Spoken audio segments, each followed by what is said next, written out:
Mes vêtements étaient trempés de sueur. Même l'air semblait humide et lourd, comme un nuage de brume humide de montagne. Mes doigts étaient engourdis et j'étais enveloppé dans de lourds gants, essayant d'empêcher le métal glissant de me broyer les mains. Les tremblements de mes jambes ne s'arrêtaient pas. Tout ce que je pouvais faire, c'était me demander comment j'avais pu me retrouver dans cette situation. Comment moi, avec mes peurs banales et mes petits problèmes, j'avais pu me retrouver dans un endroit où la mort semble glisser le long des murs et planer dans l'air. Mais j'étais sûr d'une chose, cette mine n'était pas qu'un vieux bâtiment de métal et de pierre. Elle était vivante, ses murs respiraient, ses passages consumaient tout ce que je laissais derrière moi. Et tous ces tuyaux rouillés se faufilant sous terre comme des serpents de fer faisaient partie de quelque chose de plus grand, de plus terrifiant que je n'aurais pu l'imaginer. Je m'appelais Jason Wade et tout ce que je voulais, c'était passer quelques jours dans cette mine. Un peu d'argent, une dose de sensations fortes pour mes photos et quelques clichés pour les médias sociaux. Je ne pensais même pas que ce serait le début d'un cauchemar. Comme tous les autres membres de l'équipe, je pensais que la mine n'était qu'un autre endroit vide pour jouer avec l'histoire.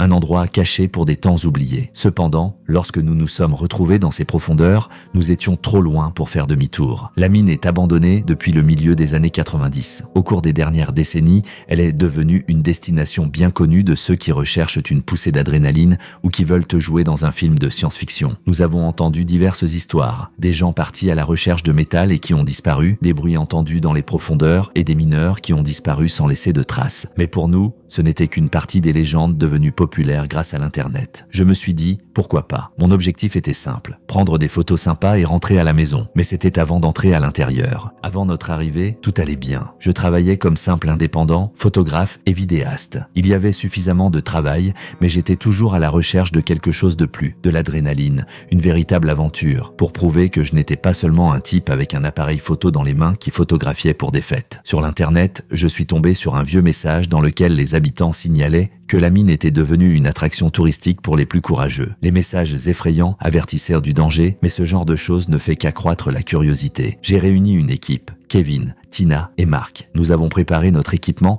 sans planifier l'itinéraire dans les moindres détails. C'était censé être un voyage comme un autre qui serait intéressant grâce à quelques photos. Nous ne pensions pas que cela se transformerait en un véritable cauchemar. La mine était immense, vieille, abandonnée, avec des murs pourris et quelque chose de sinistre dans chaque coin. Au début, la peur était lointaine, à peine perceptible. Nous avons ri les uns des autres, essayé de parler aux ouvriers locaux qui travaillaient ici, et même partagé des mythes sur les fantômes. Mais sous terre, nous avons réalisé que le rire était la dernière chose qui comptait ici. Le premier moment où nous avons compris que nous étions en grand danger a été celui où nous avons réalisé combien de temps nous étions restés sous terre. Ici, le temps n'a plus de sens. Comment avons-nous perdu notre orientation? Ce n'était pas seulement une mine, mais un réseau enchevêtré de tunnels et de vieux couloirs qui sentaient l'oubli, le froid éternel et le vide. Quelque part en bas, dans les profondeurs, nous avons entendu les premiers bruits que nous avons d'abord pris pour une plaisanterie. Mais ils ne s'arrêtèrent pas. Des bruits. Les parties rouillées de l'ancienne structure de la mine donnaient à chaque son une brillance inhabituelle. Et puis j'ai soudain réalisé que ce n'était pas moi, mais cette mine qui nous observait.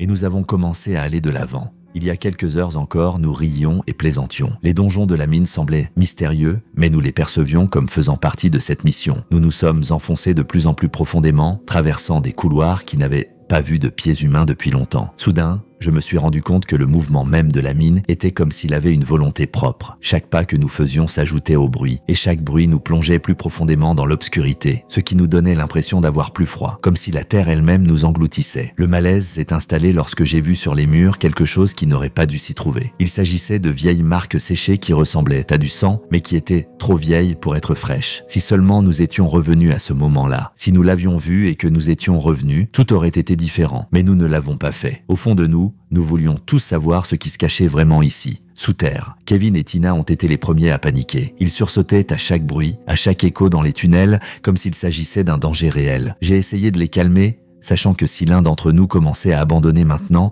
nous allions tous mourir. Mais même moi, je sentais que plus nous avancions, plus l'obscurité et le froid devenaient oppressants. Marc était le plus calme, mais je n'aimais pas son comportement trop calme. Il ne riait plus, ne plaisantait plus. Son regard devenait distant, comme s'il voyait quelque chose que je ne voyais pas. J'ai essayé de savoir ce qui lui arrivait exactement, mais aucun mot ne sortait de sa bouche. Il s'éloignait de plus en plus de nous, comme s'il cherchait quelque chose dans l'obscurité. « Tu as entendu ça ?» Tina s'est soudain arrêtée et m'a serré la main. Ses doigts étaient assez froids, mais pas à cause du froid de la mine. Elle était stupéfaite, je le voyais. « Quoi? J'ai serré les dents parce que je l'ai entendu aussi. Un léger choc, à peine perceptible, comme si du métal touchait du métal. Au début, j'ai cru que c'était juste l'effet des vibrations laissées par notre descente. Mais les coups sont devenus plus clairs. Si clair que je pouvais distinguer chaque coup, et cela ne venait pas de la direction d'où nous venions. Il provenait des profondeurs de la mine. J'ai regardé Marc à nouveau, il se tenait silencieux, ne nous parlait plus. Ses yeux étaient fixés sur quelque chose d'invisible. J'ai essayé de le faire parler, mais il a de nouveau détourné le regard et secoué la tête. Ce n'est pas un simple effet. Quelqu'un d'autre est ici avec nous, a commencé Tina en me serrant la main, trop fort. Je ne pouvais pas lui répondre. Mon cœur battait plus vite et mon esprit commençait enfin à travailler, cherchant des explications logiques, une issue, un moyen de revenir en arrière, et j'ai commencé à réaliser que le tunnel lui-même semblait devenir de plus en plus petit. C'était impossible,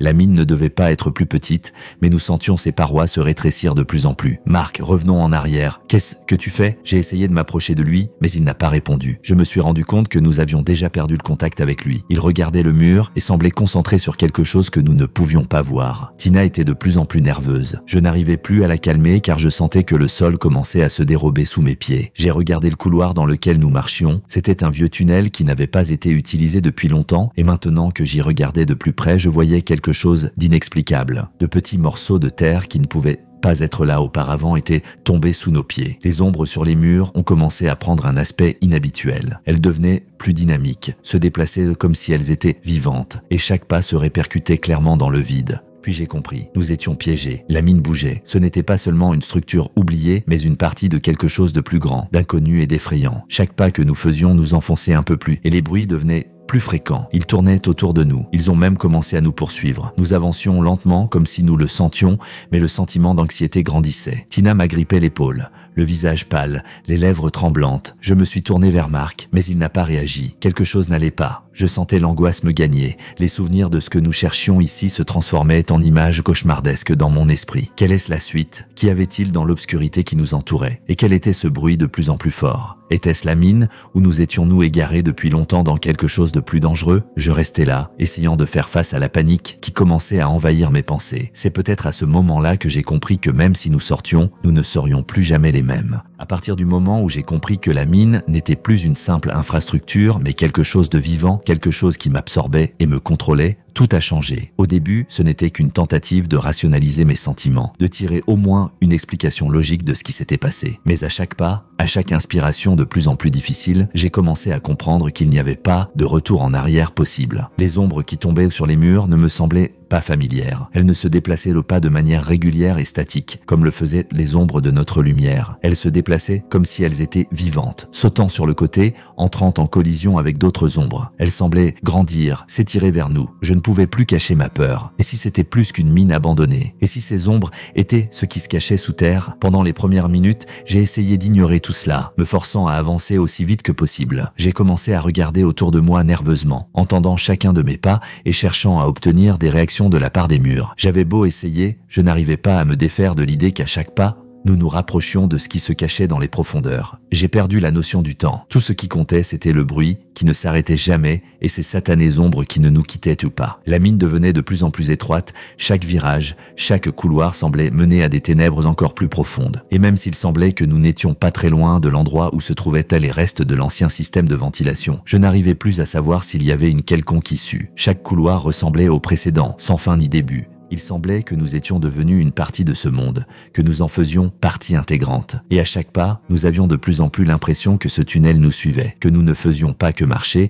mais que nous en ressentions le pouls. Nous ne pouvions que deviner si c'était notre conscience qui créait cet effet, ou si nous avions vraiment perturbé l'équilibre de ce lieu. J'ai essayé de me ressaisir, de me remettre debout pour ne pas tomber dans l'abîme de cette folle obscurité. Mais j'entendais toujours ces bruits dans ma tête, des coups, des pas qui ne nous appartenaient pas. Et j'avais beau essayer de me convaincre qu'il s'agissait de nos propres pas. Il devenait de plus en plus fort et de plus en plus proche. C'était maintenant le chaos. Kevin et Tina, que j'avais essayé de calmer il n'y a pas si longtemps, ne pouvaient plus rester calmes. Ils se retournaient, s'arrêtaient, regardaient en arrière à chaque pas. Et je sentais leur peur devenir la mienne, leur panique grandir en moi. Leur corps tremblant semblait transmettre cette horreur à travers l'espace. Mais surtout, j'avais peur de l'ombre de Marc. Il se tenait derrière nous, sans bouger. Chaque fois que j'essayais de le regarder, il ne nous regardait plus, mais quelque part dans le vide. Et bien que nous marchions dans l'obscurité totale, je pouvais le voir, son visage avait changé. Ses yeux étaient figés, Et ce n'était pas seulement un signe de fatigue. Il était en quelque sorte bloqué, comme hors du temps. Les ombres qu'il laissait derrière lui ne semblaient pas disparaître. Le pire arriva lorsque la mine se mit à bourdonner. Un léger cliquetis se transforma en un tremblement constant qui traversait le sol. Au début, cela ressemblait à un tremblement de terre, mais à chaque seconde qui passait, le son devenait plus fort. La mine n'était pas vide. Elle nous répondait. Elle a commencé à cracher, nous donnant littéralement un retour d'information à chaque secousse explosive. J'ai pensé qu'il pouvait s'agir d'un effondrement souterrain. Ce serait l'option la plus logique. J'ai essayé d'y réfléchir tout en gardant mon sang-froid. Mais le sol sous nos pieds a tremblé encore plus fort et j'ai senti que sa surface commençait à se fissurer. Les ombres se déplaçaient comme si quelqu'un se cachait derrière nous, trace après trace, comme s'ils étaient plus nombreux que nous ne pouvions le voir. J'avais beau essayer de me réconforter,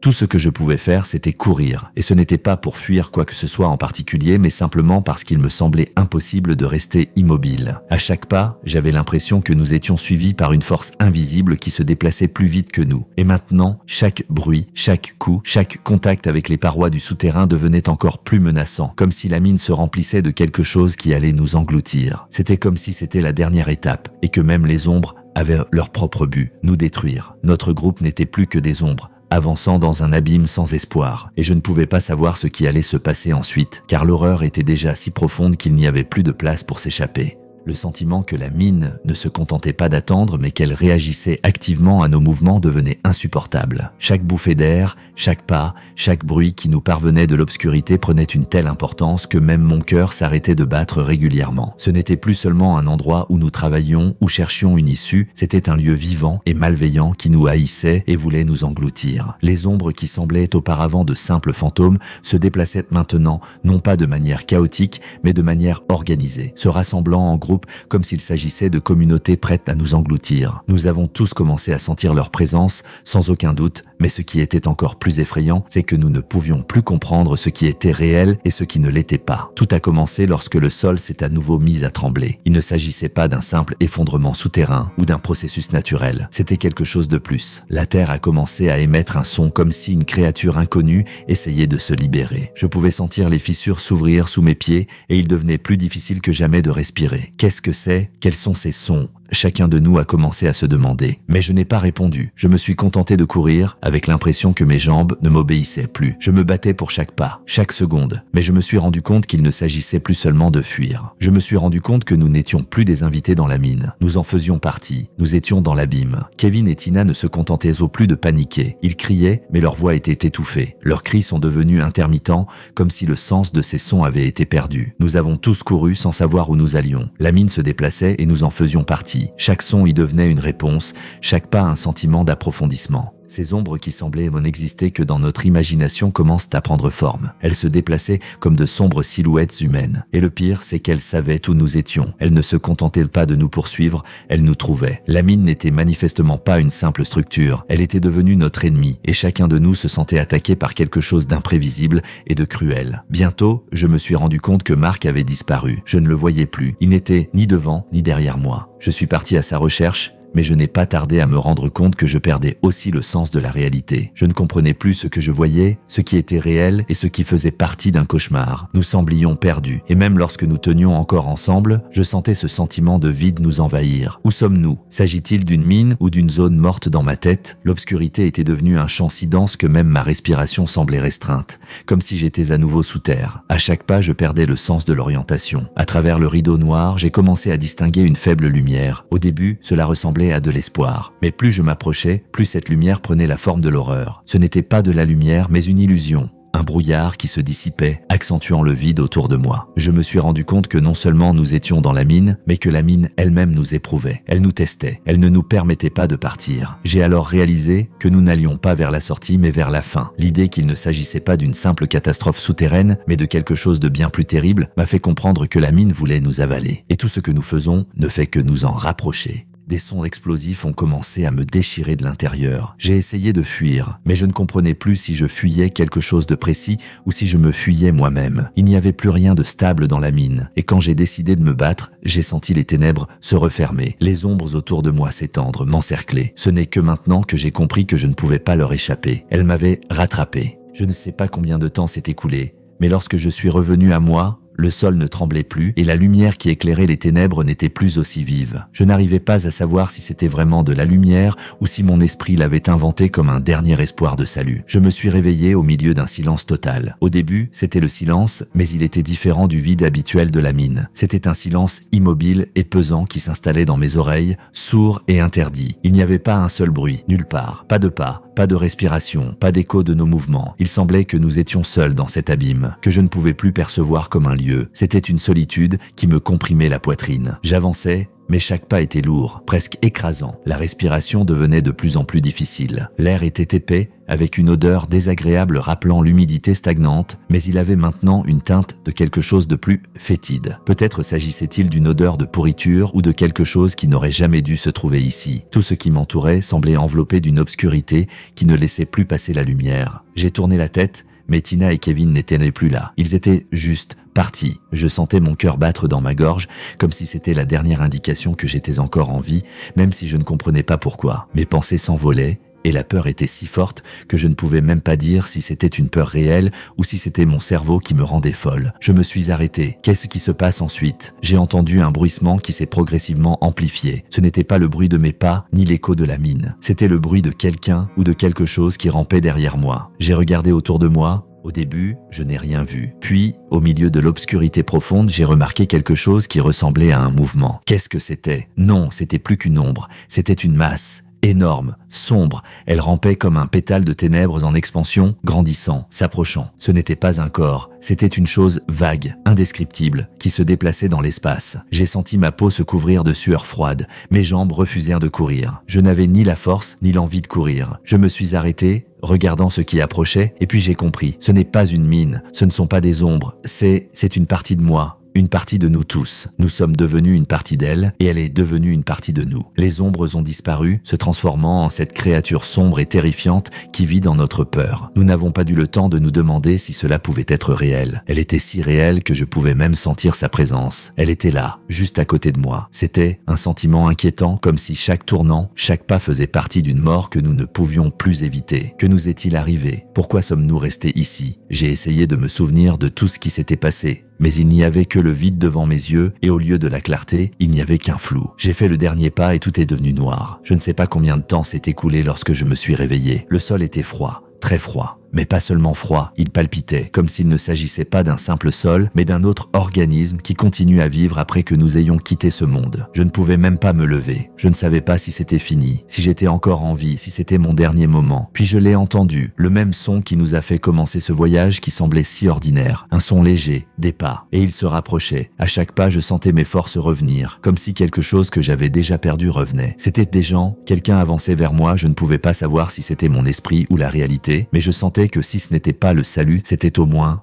une chance. Je me suis levé, j'ai rassemblé mes forces et malgré toutes les douleurs qui m'étreignaient, j'ai commencé à bouger, à écouter ce bruit qui se rapprochait. J'avais du mal à respirer mais je marchais, je cherchais une issue. J'ai senti un sol solide sous mes pieds, des pierres, des débris incrustés. C'était le chemin, mon chemin. Je ne sais pas exactement comment je suis sorti de la mine. J'ai continué à marcher jusqu'à ce que je voie une lumière, pas brillante mais effrayante, comme un rayon de soleil au bout d'un tunnel qui avait déjà perdu sa puissance. Mais c'était de la lumière. J'ai essayé de ne pas m'arrêter, car je savais que si je le faisais, je serais parti. J'ai réussi à sortir. Depuis, je ne suis jamais retourné dans la mine. Elle m'a marqué, elle a pris une partie de moi, et je sais que même après l'avoir quittée, je n'ai plus jamais été la même. La peur est restée en moi parce que je sais que la mine attend. Elle attend quiconque franchit son seuil. J'en suis sorti, mais elle est restée en moi. Après ma sortie de la mine, le monde n'était plus le même. J'ai essayé de reconstruire ma vie, de revenir à la normale, mais il n'y a pas eu un seul jour où je n'ai pas senti que cet endroit restait en moi. Et pas seulement en moi, mais en chacun de nous. Nous laissons une partie de nous-mêmes dans ces lieux. Et je sais que la mine a pris plus que nos vies. Elle a pris nos âmes. Maintenant, je comprends. Ce n'est pas seulement une mine. C'est un piège qui attend quiconque lui permet de faire partie de sa vie. Et même si je suis sorti, je ne suis plus libre. Elle est restée avec moi. Apparemment, elle ne veut laisser partir aucun d'entre nous. Si vous avez aimé cette histoire effrayante, n'oubliez pas d'aimer et de vous abonner pour ne pas manquer les prochaines histoires d'horreur. Et si vous êtes prêts pour encore plus d'adrénaline, je vous recommande de regarder ma vidéo précédente sur le cauchemar des militaires ou de plonger dans les mystères de l'obscurité avec mon histoire sur la nuit à l'école. Je suis sûr que ces histoires vous donneront la chair de poule. À bientôt dans votre prochain cauchemar, si vous l'osez.